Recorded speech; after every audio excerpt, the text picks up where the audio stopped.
No parent wants to raise kids that are lazy. On today's episode, we're going to share 5 secrets on how to teach your children to be hardworking. Remember, we don't live on farms anymore. Most of us don't.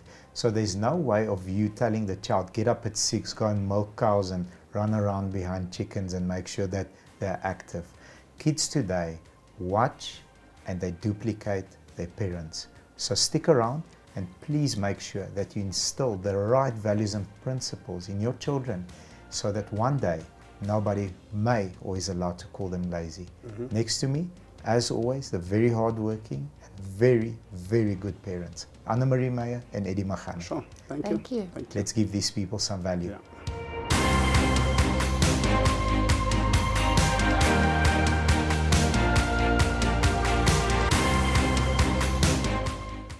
Let's get into the first sort of tactical angle that you as a parent need to set an example for your child so that they grow up hardworking. The first one is they complain about work as little as possible.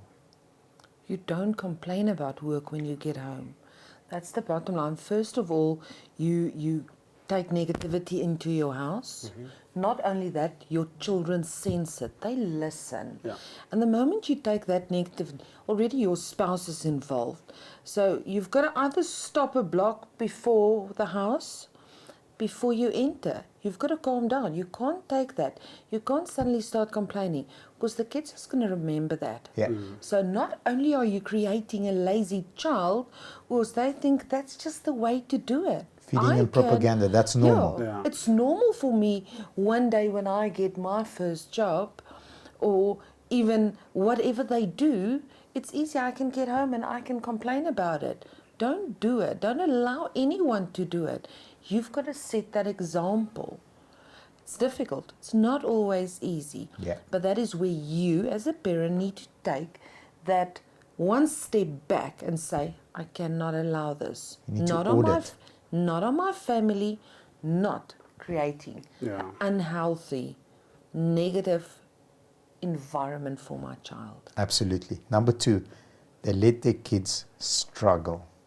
Yeah. So for most parents, we want to love our kids. We want to love them now, but we forget that we can love them for the future.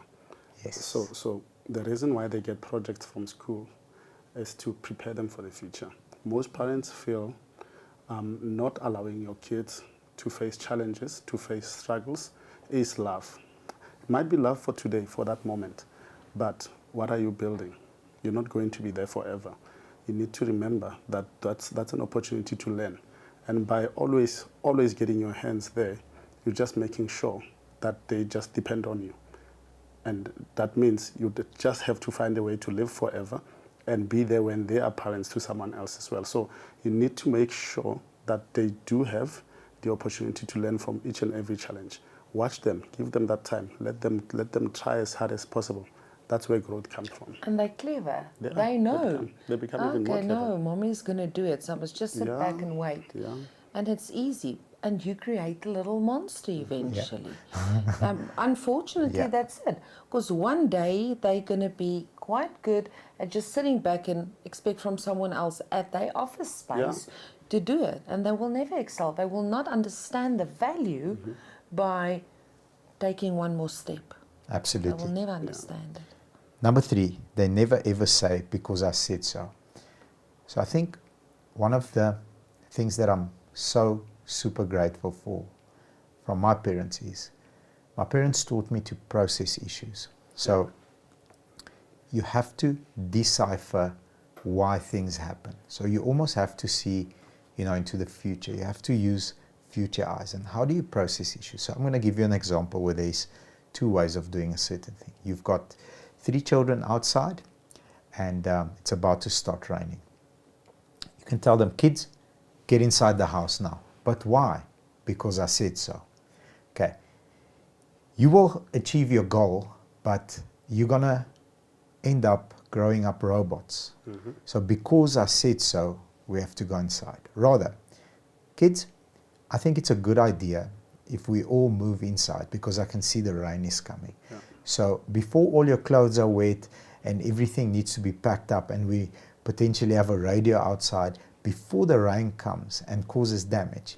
Let's gather our stuff and get inside. Can you guys help me? Let's do it together. We do it quickly. Processing issues. Yeah. And the complexity level grows as the child grows. So you're going to grow him into somebody that processes. If this, then this. If this, then this. Rather than, be a, for lack of a better word, you don't want to be growing up sheep. You want to be growing up lions, people that are proactive rather than reactive. I have to stand in the line here because my parents say so. I stand in the line here because the robots are red. Yeah. Once it goes green, that means cars are going to stop moving, potentially bump me and kill me. That's why I stand in this line until the green robot is on, and then I can process. No, that's very true. Yeah. Another point, they respect their kids' interests because they differ. This whole topic is quite a difficult topic for me, due to the simple fact that I've still got a young child that I still need to take through this. He's young, but he's 2 meters. I know, But he's still young. But he's still young. Yes, very young. And it's difficult to tell anyone out there how to raise a child. So these kind of information is typically A guideline. what we can do. And that is how I try and plan, and I know you do exactly the same. There's no book how to raise a child. There's no scripture to say this is what you're going to do next. It's all Because they guidelines. differ. Yeah. I've got an easy child. He's 100% easy, and I can go to bed every night not worrying, and even at the teenager age. So I'm just so blessed. But that is a mistake I made. Yeah. The day I realized that we are pregnant, it was already that little ideas. What is it going to be one day? How are we going to assist them to become this and this and this? And then luckily enough, after a year, I realized, okay, I'm not training a little doctor or something, or a scientist. I realized that. But some people don't realize that. Yep. And that is sad. I will never forget, I bought Mark, and up till today, he's got Lego running out of his ears, because I believed it's a very good thing for kids to play with that. It stimulates a lot of things. And he hated it.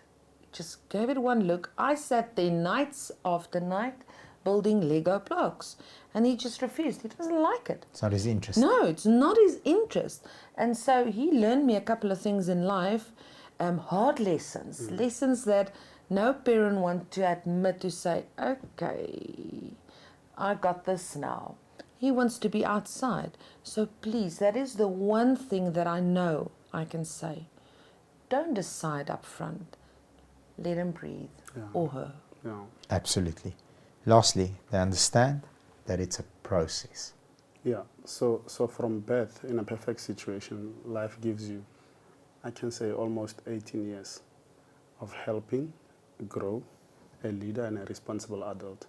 Most parents are most likely to panic if a child is relentless, if they At age 5, already. Yeah, and they already see in the future. No, that's not the future. This one's going to be homeless. I can see him. He's not listening. life is trial Well, and I'm error. 17. Yeah. At this point where I think, okay, I don't know anymore. It's a process. Yeah, you have all the days ahead of you. You have all the experiences to look back to shape and help build that character into the best character. Obviously, also allowing them to fall into what they would want to be. You need to also monitor who are they really, and add your input where you can. But take advantage of the time.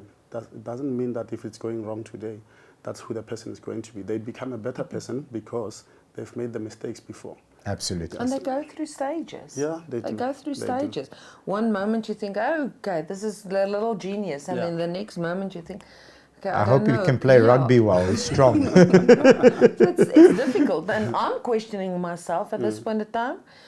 But I'm still blessed. I've still got, and that is the one thing I keep on telling myself. I don't need to be negative. I don't need to fight. It's a process. It's a process. It's going to be fine. Absolutely. It's just got to get through this. And if I now sit back and look back, I think, gee, I've actually got quite an easy child. But we so are it's lucky. how you behave towards that child. Yeah. And I think that's the biggest rule. The biggest rule is how you speak to that child, You're how the you example. behave, Yeah. and the example You you set the example, you set the That's it. values and principles, you set the standards, for and sure. they have to fulfill the standards. I thought about it. It must have been difficult back in the days for our parents. I mean, we live now in a world of information. There's parenting groups. If your child is 5, 6, 8, you can always check. You can learn from other parents, just in the tip of your fingers. My Yeah, mom reach also had a out. parenting group at the tip of her finger. It was a plucky. She used to whack me. That was her parenting group at the tip of her right hand. We're not allowed to say that anymore. Resetting the system. Well, it's in the past, but yeah, most times it worked. I remember It's those still- vividly. So, guys, girls, if you enjoyed this episode, if you got some value, the way you pay us back is by writing us a comment, hitting the like button, and And subscribe to our channel. Sure. Please remember to ring the bell. thank you very much. Take care and have yourselves a beautiful day. Bye-bye. Thank you.